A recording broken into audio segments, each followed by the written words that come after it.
네, 오늘은 우리가 말씀을 듣기 전에 말씀 안으로 들어가기 전에 말씀에 대한 조금 배경이 조금 필요합니다. 왜냐하면 우리 예레미야서를 우리가 계속 공부를 하고 있는데 예레미야서가 도대체 언제 일어난 일이냐 조금 궁금하기 때문에 먼저 이 도표를 여러분이 보시면 되겠습니다.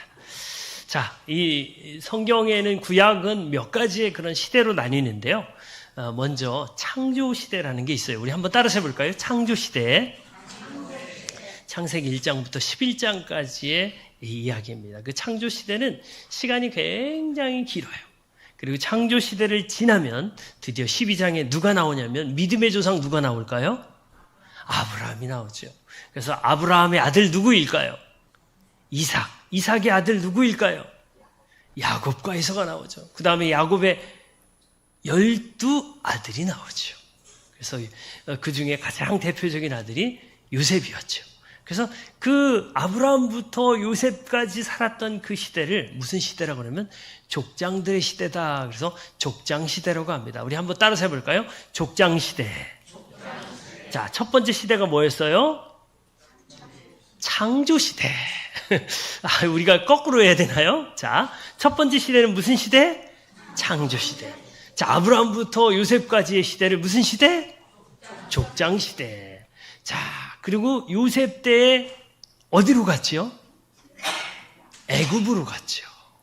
요셉 때에 애굽으로 갔죠. 애굽으로 70명이 가가지고 약 400년가량을 애굽에서 살게 됩니다. 자, 그리고 이제 애굽에서 400년 정도를 살다가 이제 나오게 됩니다. 나오게 되는데, 이제 모세를 중심으로 이스라엘 백성들이 막 나오게 돼요. 그래서 광야 생활을 몇 년 동안 하게 되냐면 약 몇 년 하게 될까요? 우리 하영이가 한번 맞춰볼까요? 이스라엘 백성들은 광야에서 약 몇 년 생활할까요? 힌트는 이겁니다. 우리 하영 40년. 우리 하영이에게 박수. 이야, 정말 잘 맞췄습니다. 40년 동안 광야 생활을 하게 됩니다. 그 광야 생활을 하는 것을 무슨 시대라고 할까요?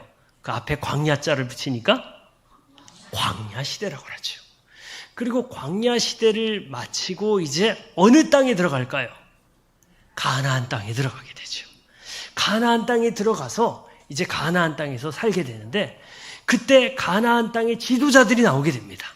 지도자들이 약 300년 동안 살게 되는데 그 지도자들을 뭐라고 부르냐면 똑같은 글자로 시작되는데요. 똑같은 글자 두 글자예요. 히옷으로 시작하는데 이 사람들을 뭐라고 해요? 사사라고 그러죠. 지도자, 리더, 저지라고 그러는데요. 이 사사들이 다스리는 약 300년 동안의 기간을 무슨 시대라고 할까요? 우리 황영자 권사님 사사자를 붙여가지고 그 뒤에 시대를 했는데요. 무슨 시대? 황영자 권사님 조금 더 크게. 네, 우리 권사님이 웃느라고 너무 쉬운 질문을 해가지고 웃느라고 못 맞췄어요. 우리 황영자 권사님을 위해서 박수. 사사시대라고 합니다. 자, 그리고 300년간의 사사시대가 끝나고 난 다음에 하나님께서 이스라엘의 왕을 세워주시죠. 그 첫 번째 왕이 사자로 시작하는 왕인데 뒤에 두 글자인데 우리 이번에 은규가 맞힐 것 같아요. 자, 이스라엘의 초대왕 누구일까요? 사자로 시작하는 두 글자. 사울. 이야, 은규 너무 잘 맞췄습니다. 사울. 자, 사울이었습니다. 그리고 사울이 그때 이스라엘의 왕으로서 전체를 통일하게 됩니다.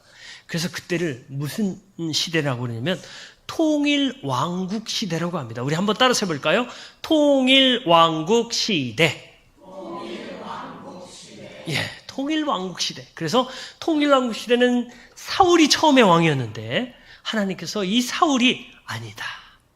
너 내 명령 나를 순종하지 않았어. 그래서 왕을 갈아치우게 되는데 사울의 다음 왕이 누구일까요? 다윗이죠. 그리고 다윗의 아주 똑똑한 아들이 있습니다. 그 똑똑한 아들 우리 박경희 권사님 이번에 잘 맞추실 것 같아요. 다윗의 아들 지혜의 왕 누구일까요? 솔자로 시작하는 솔. 우리 박경근 사님 아까 기침을 너무 많이 하셔가지고 잠시. 자, 다윗의 아들 누구요? 솔로몬이었죠.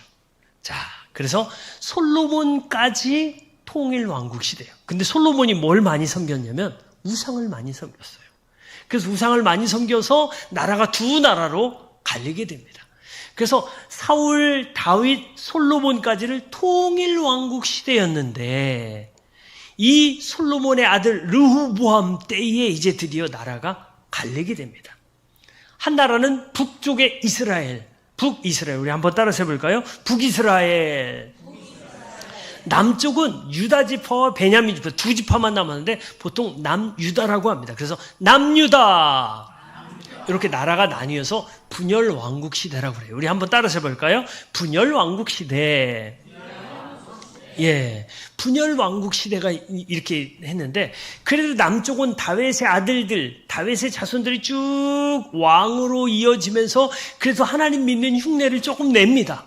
그런데 북쪽의 이스라엘은 여로보암이라고 해가지고 거기에 그 북쪽에 우상을 커다랗게 만들어 놓고 이 신이 바로 우리를 애굽에서 인도한 여호와다. 이제 앞으로는 우리는 이 신에게 우리는 절을 한다. 그러면서 신을 우상 숭배를 너무너무 많이 하다가 드디어 BC 722년에 아수르라는 나라, 그 역사에는 아시리아라고 그러죠. 이 아수르라는 나라가 와가지고 이 북쪽 이스라엘을 완전히 멸망시켜 버립니다. 그리고 이 아수르가 그 힘으로 남쪽 유다를 막 공격하고 있던 찰나에 그때 왕이 누구였어요? 히스기야 왕이었어요. 근데 히스기야 왕은 뭐 하는 왕이었어요? 힌트 이거예요. 기도하는 왕이었죠. 그러니까 기도하는 왕이었으니까 하나님께서 히스기야를 지켜주셔서 아수르의 군대 30만 명을 그 하룻밤 사이에 다 30만 명 중에서 18만 5천 명을 그 밤에 다 죽입니다. 역사에는 뭐라고 나왔냐면 역사에는 역사가들이 기록하기를 그날 저녁에 예루살렘에 이따만한 쥐들, 팔뚝만한 쥐들이 돌아다녔다는 거예요. 엄청나게 많은, 이게 이제 역사에 기록된 거예요. 자, 그런데 BC 722년에 아수르가 완전히 멸망하고 난 다음에 유다는 약 100몇 년을 지나게 됩니다. 그런데 드디어 BC 586년에 남유다도 멸망하게 되는데 누구에게 멸망당하냐면 바벨론이라는 나라에게 멸망당합니다.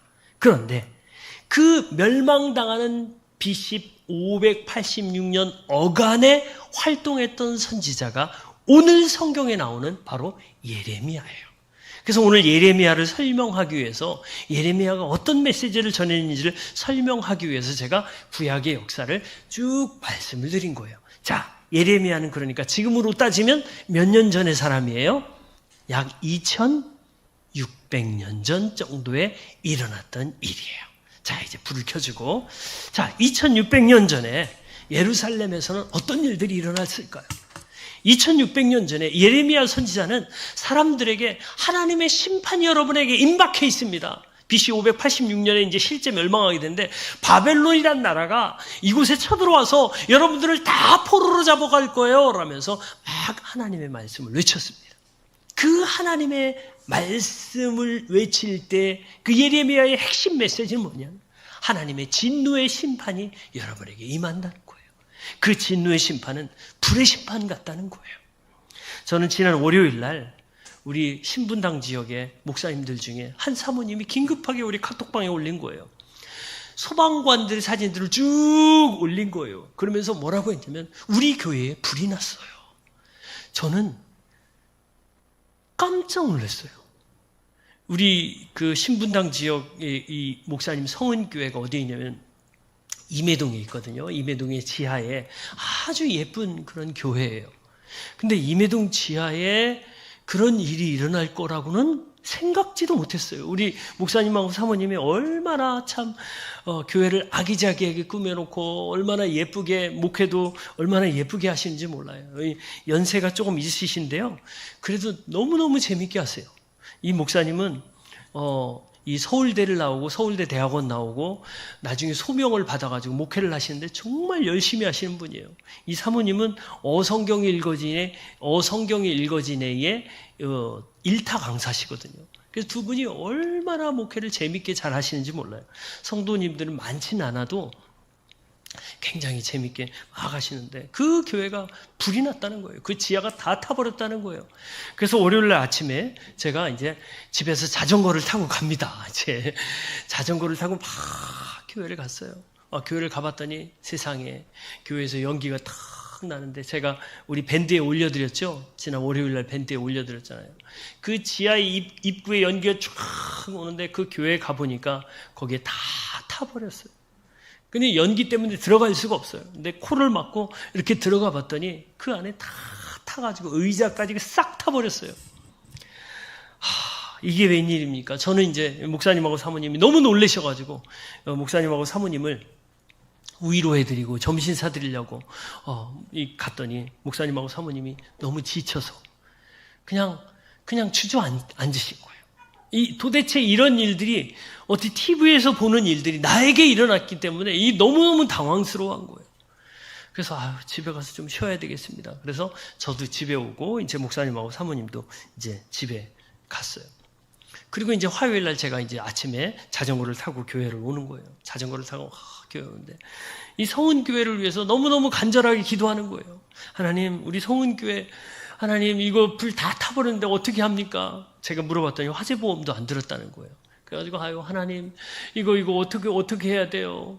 그 교회도 작은데 또 성도님들도 몇 분 안 되는데 어떻게 해야 돼요? 그래서 막 기도하는데 제가 고등동 정도에 이렇게 오는데 하나님께서 제 마음에 감동을 주시는 거예요. 어떤 감동을 주시냐면 얘야 거기 안에 탄 그런 물건들 그 안에 탄 교회만 보지 말고 그 불 속으로 들어갈 영혼들을 보아라. 하나님이 그런 강한 감동을 주시는 거예요. 그래서 제가 그 불 속에 들어갈 영혼들이 누굴까요? 가만히 생각해 보니까 바로 우리들의 VIP들이에요. 아직 예수님을 믿지 못한 사람들, 아직 예수님을 영접하지 못한 사람들, 지금 불 속으로 막 걸어 들어가고 있지만 그 불 속에 걸어 들어가고 있다는 사실을 모르는 사람들을 기억하라는 거예요. 그래서 제가 그 시간에 하나님 앞에 우리 VIP들을 생각하면서 이제 교회까지 오면서 하나님 이 VIP들을 주님이 기억해 주옵소서라고 하면서 기도했습니다. 여러분, 우리가 불타는 교회만 보는 것이 아니라 불타는 영혼들을 보아야 될 줄로 믿습니다. 주님의 안타까운 마음을 우리는 보아야 됩니다. 지금도 하나님의 심판의 불길은 활활 타고 있고 준비되고 있습니다. 그런데 하나님의 그 진노의 불길 속에서 정작 우리가 보아야 될 것, 그 타는 불 속에서 보아야 될 것 뭘까요? 우리는 그 타는 불 속에서 그 불길을 향해서 걸어가는 사람들을 보아야 합니다. 진노의 불길 속에 끌려가는 그 사람들의 고통과 비명소리, 그 절규하는 모습을 우리는 쳐다볼 수 있어야 합니다. 그들은 자신들이 그 불 속으로 들어가는 줄 몰라요. 서원교회 사모님이 이런 얘기를 해요. 저에게. 소방관들이 너무너무 고맙더라는 거예요. 그 불길을 막. 그러면서 그 소방관이 그런 얘기를 하더라는 거예요. 사모님, 목사님, 절대로 불 속에 들어가지 마십시오. 절대 여기서 뭐 꺼내려고 하지 마십시오. 그리고 불이 났을 때 저쪽 연기 안 나는 쪽으로 가서 피해 계시라고. 여기는 우리가 할 거니까 피해 계시라고 하면서 이 소방관이 이 사모님에게 이런 이야기를 하더라는 거예요. 화재가 났을 때 사람들이 죽는 이유가 있다는 거예요. 화재가 딱 나면 사람들은 이 불이 보이지 않는데요. 불보다도 이 불 속에 타고 있는 내 물건이 보인다는 거예요. 소중한 사람들이 보인다는 거예요. 그래서 불이 났을 때 사람들은 그것을 얻기 위해서 내 그 아까운 것을 그 불 속에 놓는 것이 너무 아깝기 때문에 그래서 사람들이 뛰어들다가 죽는 경우가 많다는 거예요. 사실은 그 이야기를 들으니까 정말 이해가 많이 가더라고요. 저 불 속에 내가 두고 온 거 있는데, 저 내 귀한 것이 있는데, 그러면서 그 불이 무서운 줄 모르고 들어가는 거예요. 오늘 본문의 유다가 마치 불 속에 끌려가는 것처럼 포로로 끌려간다는 그런 메시지가 있습니다. 포로로 어떻게 끌려갈지에 대해서 16절에 묘사하고 있는데요. 우리 다 함께 16절 다 같이 읽어보겠습니다. 자, 16장 16절입니다. 시작. 내가 많은 어부를 보내서 이 백성을 고기 잡듯 잡아내겠다. 나 주의 말이다. 그런 다음에 많은 사냥꾼을 보내서 모든 산과 모든 언덕과 바위 틈을 샅샅이 뒤져서 그들을 사냥하듯 잡아내겠다. 여러분, 이 말씀이 얼마나 무서운 말씀이에요. 여기 두 가지 이미지를 사용하고 있는데 어부와 사냥꾼의 이미지예요. 근데 그냥 어부가 아니라, 그냥 사냥꾼이 아니라 많은 어부, 많은 사냥꾼을 하나님이 보내시겠다는 거예요. 이 어부들의 기쁨은 고기를 많이 잡을 때예요. 사냥꾼의 기쁨은 사냥감들을 많이 잡을 때예요. 근데 이 사냥꾼들과 어부들이 어떤 사람일까요? 이 사냥꾼은요, 모든 산과, 여기에 모든이란 단어를 기억해야 돼요. 모든 산과 모든 언덕과 바위 틈 샅샅이, 여러분, 모든이란 단어와 샅샅이라는 단어를 통해서 여러분들이 뭘 느끼나요? 하나님의 심판은 그처럼 철저하다는 거예요. 하나님의 심판은 살려고 도망가더라도 기어이 찾아내서 붙잡아서 죽거나 포로가 되게 만들 정도로 하나님의 심판은 끔찍하다는 거예요. 여러분, 하나님의 심판은요, 아무도 피할 수 없습니다. 아무도 그 하나님의 진노의 손에 붙잡히지 않을 사람이 없습니다. 잡힐 수밖에 없는 상황이 있습니다. 어떤 상황이냐면 하나님께서 그들의 모든 행실을 똑똑히 지켜보고 있다는 거예요. 17절 앞부분 한번 볼까요? 내가 그들의 모든 행실을 똑똑히 지켜보고 있기 때문에 라고 말씀하고 있습니다. 여기에 있는 뉘앙스는요, 똑똑히 지켜본다는 뉘앙스는 사랑의 눈으로 인자하고 그윽하게 바라본다는 그런 의미가 아니라, 똑똑히 지켜본다는 것은 여기에서 그들의 악행 하나하나를 하나님이 카운트하신다는 거예요. 2-3살 된 아기들과 숨바꼭질을 하다 보면 너무 재미있는 장면이 나오죠. 지난번에도 우리가 테리가 왔을 때 제가 장난을 쳤더니 테리가 그러더라고요. 테리가 여기에서 제가 장난을 쳤어요. 그랬더니 테리가 자기 눈을 딱 가려요. 자기 눈을 딱 가리니까 세상에 보이는 게 아무것도 없지요. 사실은 아이들은 자기 눈을 가릴 때 아무것도 보이는 게 없어요. 근데 우리 어른들도 마찬가지예요. 어른들도 자기 눈에 보이는 것만이 전부인 줄 알아요. 자기 눈에 보이는 것이 전부였기 때문에 자기 눈에 보이지 않으면 하나님이 없다고 생각합니다. 마귀도 없고 귀신도 없고 이런 것들이 다 없다고 생각해요. 여러분, 정말 그럴까요? 그렇지 않습니다. 우리 눈에 보이는 것이 전부가 아닙니다. 눈에 보이지 않지만 실제로 존재하는 것들이 어마어마하게 많이 있고, 사실은 눈에 보이지 않는 것들 중에 훨씬 더 중요한 것들이 많이 있습니다. 예를 들면 질소가 79%, 산소가 20%, 그리고 1%의 여러 그런 가스들 때문에 우리가 오늘 숨을 쉬고 살고 있다는 사실. 여러분, 산소가 눈에 보입니까? 그렇지 않잖아요. 눈에 보이지 않는 것들 중에 얼마나 많은 것들이 있는지 몰라요. 근데 우리는 어리석게도 눈에 보이는 것만 믿으려고 하죠. 최근에 여기저기에서 칼부림을 얘기하고 어떤 사람은 흉기까지 소지하고 다른 사람을 해치려고 하는 그런 모습들을 우리는 뉴스를 통해 봅니다. 왜 그럴까요? 이런 사람들이 사실은 귀신들, 악한 영들에게 사로잡혀 있기 때문에 그런 거예요. 그래서 악한 영들은 존재하는 거예요. 그럼 그리스도인들은 악한 영들에게 사로잡히지 않을까요? 아니에요. 그리스도인들도 감기 걸리고 암 걸리는 것처럼 이 악한 영들에게 사로잡혀 살 수가 있는 거예요. 여러분, 자유케 하는 삶을 사시기를 소망합니다. 예수 그리스도의 십자가의 능력으로, 예수 그리스도의 능력으로, 예수 그리스도의 이름으로 자유케 되기를 소망합니다. 그래서 눈에 보이는 것이 전부가 아닌 거예요. 하나님도 눈에 보이지 않지만 하나님은 이 모든 행실들을 똑똑하게 세세하게 지켜보시는 거예요. 그래서 어떤 사람에게 상을 주실지, 어떤 사람에게 벌을 주실지 하나님은 세세히 지켜보시면서 그것들을 그대로 갚아주시는 거예요. 여러분, 우리 주변에 아직도 불 속에 뛰어드는 사람들이 있지 않습니까? 하나님의 심판 속으로 뛰어드는 사람들이 있지 않습니까? 근데 그들을 보면서 우리는 어떻게 했나요? 우리는 그들을 위해서 기도했을까요? 우리는 그들을 위해서 시간을 정해놓고 기도하고 있습니까? 그들의 영혼 구원에 관심이 있습니까? 세상에서 쌓은 것들은요, 한순간에 재덩이가 되는 거예요. 세상에서 아무리 많은 것을 쌓았을지라도 그가 예수님을 믿지 않으면 그 사람은 잿덩이 속으로, 그 불길 속으로 떨어질 수밖에 없는 거예요. 이번에 성원교회 그 사모님 이야기를 계속하면, 이 사모님은 작년에 암수술 받았어요. 암수술 받고 지금도 약을 복용하고 있어요. 근데 그 암수술 받고 난 다음에 그 약이 150만 원어치 약이에요. 근데 그 약을 집은 너무 더우니까 이제 늘 교회 와서 기도하시고 그러시니까 교회 뒤에 의자에 지하니까 교회가 시원해요. 그래서 그 약을 뒤에 교회 의자에 놨어요. 근데 그날 가보니까 그 150만 원어치의 약들이 그냥 잿더미 속에 싹 사라져버린 거예요. 이 세상에서 가장 비싼 것들, 화려한 것들, 그 어떤 중요한 것들도 그 불 속에서는 무용지물이 되는 거예요. 영혼을 구원하는 것보다 이 세상에 중요한 것들이 어디에 있을까요? 없습니다. 그래서 우리는 그들을 위해서 기도해야 됩니다. 그 불 속에 들어가는 사람들을 위해서 기도해야 됩니다. 지금도 하나님 모든 사람들에게 초대장을 보내세요. 근데 그 초대장은 딱 두 가지로 나누게 됩니다. 어떤 사람에겐 그 초대장이 구원의 초대장이 되는가 하면, 어떤 사람에겐 그 초대장이 심판의 초대장이 되는 거예요.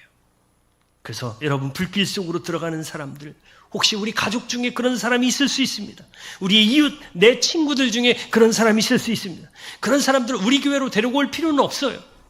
여러분, 꼭 우리 교회에 데리고 와야 된다, 우리 교회에 데리고 오면 더 좋겠지만 꼭 우리 교회에 데리고 오라, 그런 말이 아니에요. 여러분, 그들을 위해서 기도하라는 거예요. 지금부터 그들의 영혼 구원을 위해서 여러분들의 관심을 가지라는 거예요. 그래서 오늘부터 우리는 그들을 위해 기도해야 돼요. 자, 오늘 유다가 불길 속으로 들어가는 것처럼 심판받을 수밖에 없는 이유가 있습니다. 이 세상에 이유가 없는 것은 아무것도 없다라는 말이 있죠. 복받을 사람은 복을 받는 이유가 있고, 심판받을 사람은 심판받는 이유가 있습니다. 근데 이스라엘 백성들이, 유다가 왜 축복 대신 하나님의 심판을 받아야 될까요? 우리가 18절을 읽을 텐데요. 여기에 내 땅, 내가 준 땅이라는 표현, 그 다음에 우상, 이것들을 어떻게 했는지를 생각하면서 우리 읽도록 하겠습니다. 우리 18절 다 같이 한번 합독해서 읽습니다. 시작.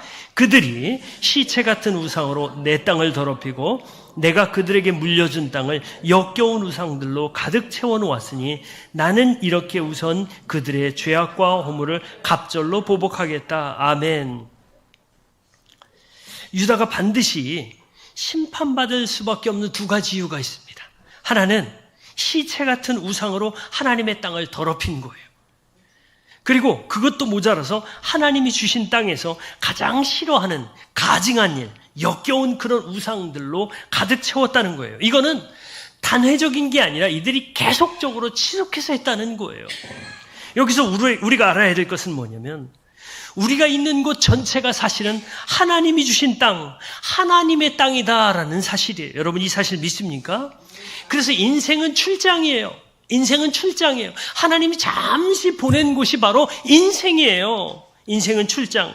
잠시 이 땅에서 우리가 빌려 쓰고 마칠 때 이 땅에 다 놓고 가는 출장 인생이에요. 우리가 금덩이를 가졌다고 해도 우리가 갈 때는, 하나님께 갈 때는 잠시 출장 올 때 받았던 것들을 놓고 가는 거예요. 수표 다발을 가지고 갈 수 있을까요? 요트를 가지고 있을까요? 가지고 갈 수 있을까요? 멋진 인테리어를 만든 집을 다 가지고 갈 수 있을까요? 아닙니다. 그것은 우리가 이 땅에 출장 온 동안에 잠시 빌려 쓰다가 이제 우리가 갈 때는 다른 사람을 위해서 놓고 가는 거예요. 그래서 모든 것이 주님의 것이에요. 여러분, 이 사실 믿습니까? 모든 것이 하나님의 것이에요. 우리의 가정도 하나님의 것이고요, 우리의 직장도 하나님의 것이고, 우리의 교회도 하나님의 것입니다. 그래서 우리는 하나님의 것을 잠시 맡아서 보관하고 관리하는 청지기예요. 근데 문제가 어디에서 생기느냐? 항상 문제는 청지기 의식이 아니라, 출장 인생이라는 의식이 아니라 내 것이라고 착각할 때 거기서 문제가 생기는 거예요. 가정에서 남편과 아내가 자녀들을 내 소유물이라고 생각할 때 함부로 폭언하고 함부로 폭력을 행사하며 우리의 자녀들을 엉망으로 만드는 거예요. 자기의 자녀를 내 소유물로 착각했을 때 무슨 왕의 DNA를 가진 사람, 그래서 선생님이 특별하게 관리해야 되는 사람, 그런 거로 보는 거예요. 여러분, 우리의 자녀들은 우리의 소유물이 아니에요. 남편도 소유물이 아니고 부인도 소유물이 아니고 우리의 자녀들도 소유물, 그 어떤 것들도 소유물이 아닙니다. 우리의 소유물이라고 생각할 때 행복하지 않습니다. 아내가 남편을, 또 남편이 아내를, 자녀가 부모를, 부모가 자녀를 소유물이라고 생각할 때 행복하지 않습니다. 여러분, 가정이 행복하려고 하는 비결을 알고 싶습니까? 여러분, 가정이 행복하려면요, 원래의 주인께 그 주도권을 돌려드리는 거예요. 우리 한번 따라서 볼까요? 원래의 주인께 주도권을 돌려드리자. 내 마음대로가 아니라 하나님의 지시를 받는 거예요. 교회도 마찬가지예요. 교회도 목사 마음대로 막 하는, 우리 교역자들 마음대로 뭔가 막 하고 리더들 마음대로 막 뭔가를 하고, 그러면 교회가 불행해지는 거예요. 그런데 교회가 하나님의 지시를 받아서, 그래서 우리 교역자들은 다 부목사들이에요. 저도 부목사, 우리 배목사님도 부목사, 우리 전도사님도 부교역자, 다 부교역자예요. 그럼 담임 목사는 누구예요? 담임 목사는 누굴까요? 예수님이죠. 우리 교회의 담임 목사님은 예수님이에요. 그렇기 때문에 이런 의식을 가지고 하나님의 지시를 받고 모든 주도권이 주님께 있다는 것을 알 때 거기에 행복이 있는 거예요. 그래서 우리가 사는 모든 것이 하나님이 계시는 곳, 하나님이 지키시는 곳, 하나님이 은혜 주시는 곳, 하나님이 축복 주시는 곳, 하나님이 주도하시는 하나님의 왕이신 곳이라고 고백해야 되는 거예요. 어떤 집사님이 게임 중독에 빠졌습니다. 매일 밤 아내를 먼저 자라고 하고 아이들 자라고 막 성화를 하고 자기는 혼자 게임을 합니다. 근데 이 중독에 빠진 사람들의 특징이 뭐냐면, 중독에 빠지면 무슨 중독이든지 문제가 발생해요. 갈등이 생겨요. 영적으로는 자기 양심이 찔려요. 이게 분명히 죄이고 이것이 잘못된 것을 알지만 영적으로 이것을 끊지 못하니까 하나님과의 관계가 막히는 거예요. 그러니까 기도, 말씀, 이런 것들은 생각지도 못하는 거예요. 영적인 관계가 꽝입니다. 가정적으로는 어떨까요? 가정적으로는 자녀와 아이들과 갈등이 생깁니다. 짜증이 납니다. 분노가 일어납니다. 그리고 내 마음대로 뭔가를 하고 싶은데 그러지 않으니까 막 이거를 어디에 쏟아붓습니다. 그리고 경제적으로는 게임 머니를 사면서 다른 사람들에게 돈을 막 빌립니다. 가정 경제가 펑크나는 거예요. 사회적으로는 이 귀신 들린 사람들처럼 이게 이 악한 영에게 이걸 하게 되면요, 악한 영의 지배를 받으면 거짓말을 스스럼 없이 합니다. 그래서 악한 영에 들린 사람들의 특징이 뭐냐? 거짓말을 굉장히 많이 해요. 그리고 아주 스스럼 없이 합니다. 그러다 보니까 사회적으로는 다른 사람들과의 관계가 단절되죠. 그리고 일적으로는 어떨까요? 밤에 계속 게임하니까 피곤해가지고 회사에서는 상사로부터도 눈밖에 나죠. 맨날 닭병 걸린 것처럼 꾸벅꾸벅 끓으니까. 여러분, 이런 것들이 마귀에게 붙잡힌 증거예요. 하나님이 주시는 대표적인 증거는 뭘까요? 하나님이 주신 열매는요, 대부분 하나님이 우리 안에 충만케 거하시면 사랑의 마음이 생겨요. 그리고 기쁜 마음이 생기고 평강의 마음이 생겨요. 그런데 이 하나님이 지배하시지 않고 마귀에게 걸리면, 마귀의 지배를 받으면 마음이 거짓돼요. 거짓말을 어떻게 할까? 거짓이 가장 기본적인 거예요. 그 다음에 우울하고 분노하고 뭔가에 쫓기고 조급해요. 아이고, 이거 뭘 빨리 해야 되는데 그리고 불안해요. 이런 증상들이 있다면 지금 나는 누구에게 눌려있다? 마귀에게 눌려있는 거예요. 그래서 가족회의를 했어요. 그래서 이 문제가, 여러 문제가 생기기 때문에 이제 회사도 잘릴 위기에 있기 때문에 다시는 게임을 하지 않기로 결단을 했습니다. 근데 어느 날 말씀과 기도로 살려고 몸부림치지만 이 언제든지 사단은 우리의 약한 고리를 가지고 계속 하거든요. 어느 날 가족들이 다 자는 날, 정말 가족들이 쿨쿨 자는 그런 환상적인 날, 또 게임이 생각이 나는 거예요. 몰래 일어나서 작은 방으로 가가지고 게임.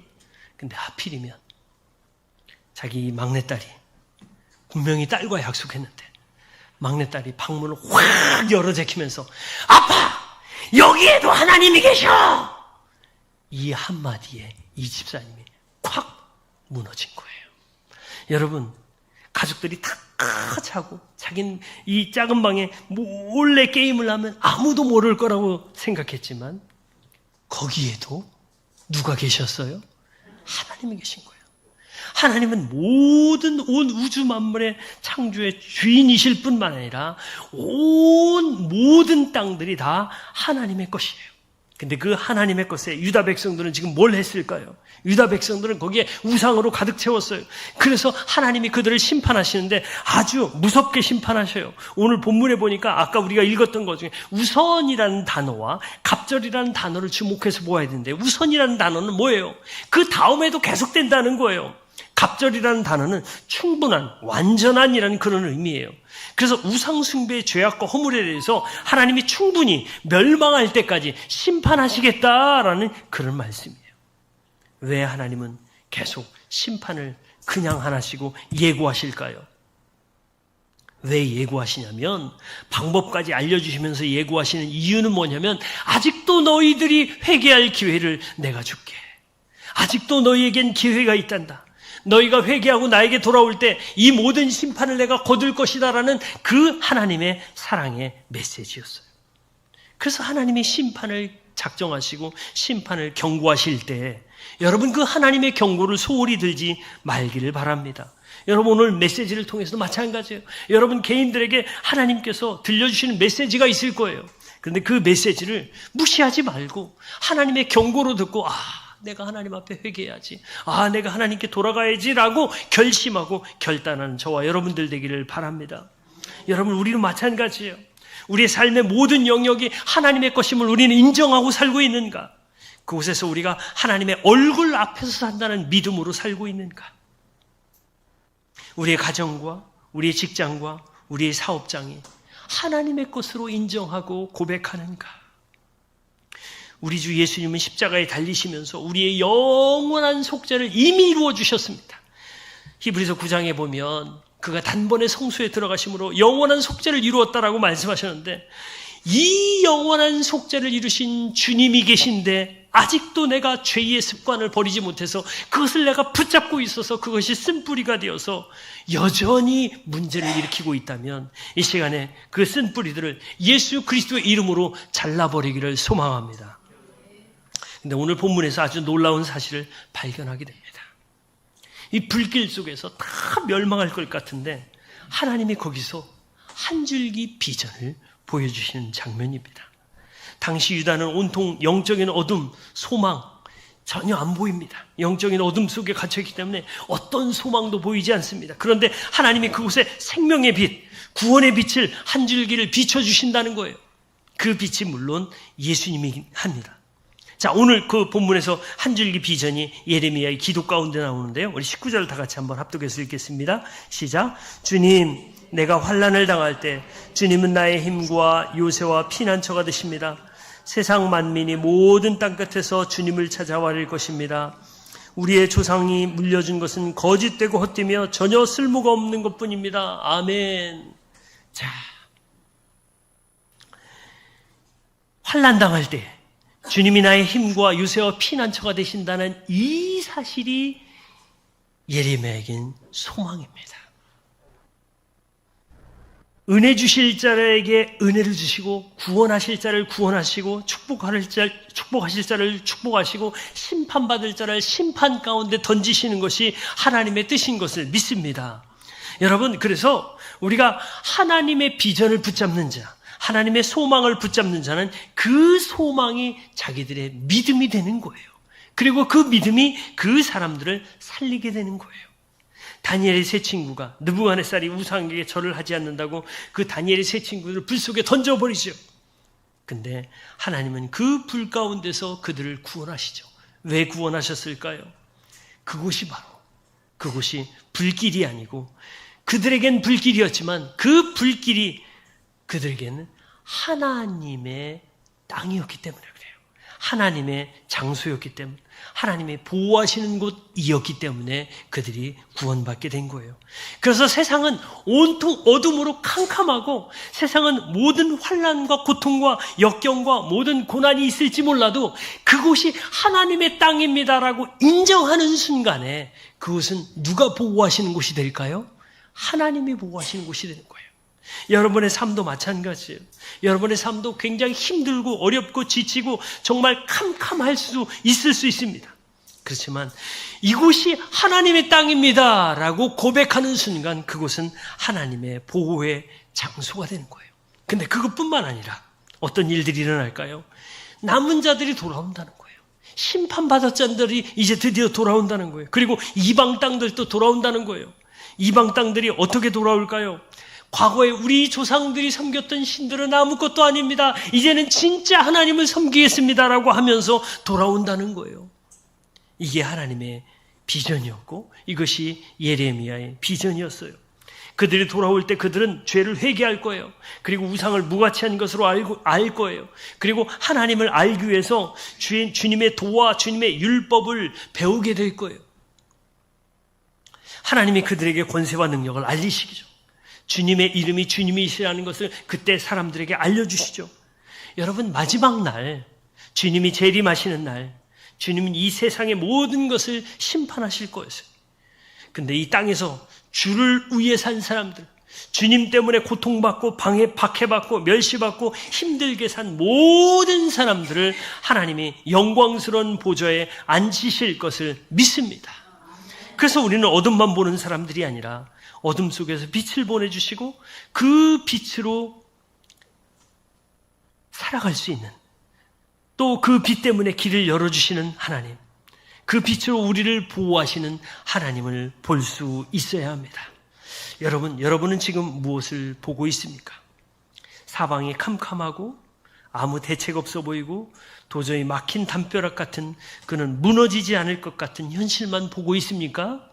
그렇다면 이제는 우리는 그 담벼락 넘어서 그 담벼락조차도 하나님의 땅인 것을 고백하고 그 담벼락 넘어서 역사하시는 하나님을 보시길 소망합니다. 이 시간 우리 함께 기도했으면 좋겠습니다. 이 시간 기도할 때 여러분 주변에 불길 속에 뛰어들어가는 사람들이 있을 거예요. 그 위험을 알지 못하는 사람들 보일 거예요. 주님, 오늘 이 영혼을 위해서 기도합니다. 그들은 스스로를 보지 못해요. 그들을 위해 기도하는 것부터 우리가 시작해야 합니다. 본격적으로 기도해야 돼요. 그들의 구원을 위해서 기도해야 될 줄로 믿습니다. 우리들 역시 마찬가지로 하나님, 지금까지 제가 주인으로 살아왔습니다. 근데 이제 저의 삶의 주도권을 주님께 드립니다. 저의 삶의 모든 영역을 주님께 드립니다. 주님이 다시 저의 삶을 주관하여 주시옵소서라고 우리 함께 합심해서 우리 기도하겠습니다.